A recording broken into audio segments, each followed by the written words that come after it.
Hello everyone, this is my fourth video in a row.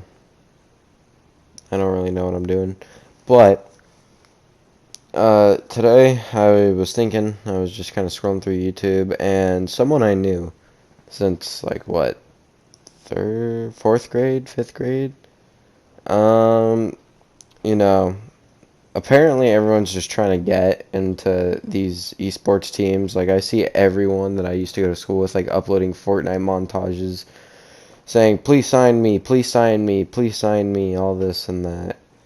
It's like, I'm most underrated console player, sign me to a team. And I think it's incredibly stupid that people think like that. And here's why. I don't think a lot of people really understand how esports really works the majority of the time. It's kind of just one of those jobs where it's not that difficult to get into, but it's a lot more difficult to manage, I guess. It's like, I don't know, a lot of esports teams, like you'll see them uploading like house tours and all that, like living in these big ass mansions, but I don't think a lot of people understand is that for those teams that unless they like have an agreement to live together, if you're on like a professional like CS:GO team or a League of Legends team or all that, you guys are not constantly living together. You guys do not live in this like big ass house permanently. You guys, how it works is usually what the teams will do, depending on the situation. If it just depends on what team you're a part of and stuff. Like some teams will rent their players a big ass house for 6 months because they're going to be in that town for a while because they're competing in tournaments and they're going like all over the country and stuff competing in these tournaments. And sometimes they'll need like a middle ground, but then after that season's over, everyone moves back home and is with their family or wherever they personally live at. And it's like it's funny because you see all these people and it's these teams like a lot. If you're an esports player, you don't make I don't think you make that much money. Like you have a salary and stuff, but you don't make like millions upon millions of dollars. Like you got to think half of like the money you like if you were to do a sponsored video for like a team and stuff, you're not getting paid any of that money for any of that sponsored stuff. It's the team that's getting paid, and the team puts some of that money towards a salary, which is what you have. So you basically like there are contracts involved, and people like do get signed to teams a lot, but no one actually knows like how much money like not a lot of people understand that it's not billions of dollars behind contracts and stuff. It's usually like maybe a couple 100,000 depending on the team. Like it's still a lot of money, but it's not millions of dollars like all these other people think that they're going to be getting paid if they just join a random esports team. They'll automatically get flown out to a house, to a big ass mansion in LA, and pretty much get everything taken care of. And it's just a lot of people don't realize that that's not how that works. And as someone who was presented that image of a lot of how esports is, and it's like these big ass mansions and all that. As someone who wanted to be a professional esports player at one point, it's like researching like all the stuff there is. It's like you don't get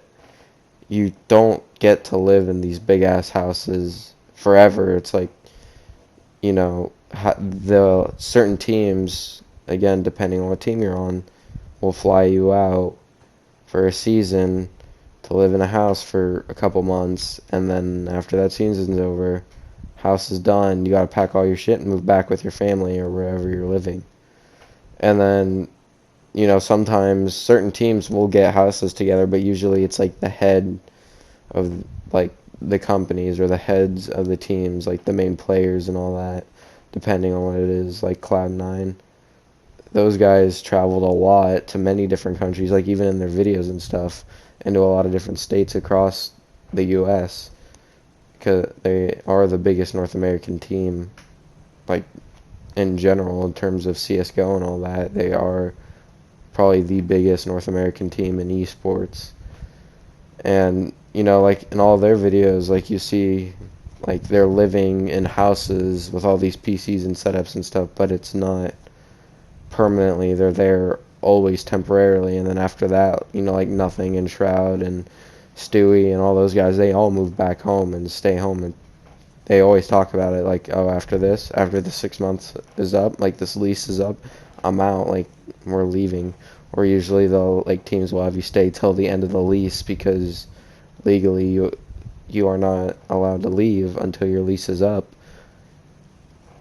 So I mean, usually they'll like get a lease and then you'll be living in that house for a while, and then it's back home until the next season starts. And it's just funny seeing all these like professional Fortnite kids like posting all these videos saying I'm the most underrated console player and stuff. I don't think a lot of people realize is if they put time into other games and other forms of media and stuff and actually, worked hard and got good at different games, not just Fortnite, because Fortnite's one of the biggest like esport, probably one of the biggest esports games right now with the most money behind it.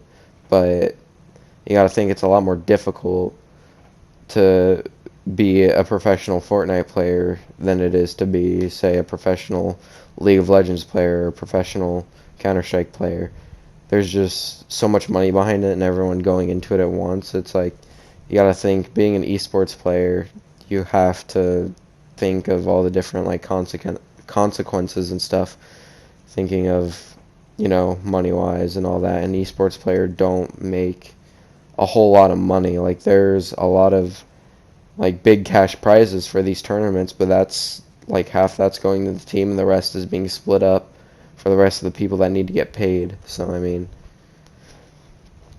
I don't know. It's just what's on my mind. It's just kind of ridiculous to see like all these people posting all these Fortnite stuff saying sign me to a team. I'm the most underrated player. I'm goated on the sticks. It's like, not really, dude.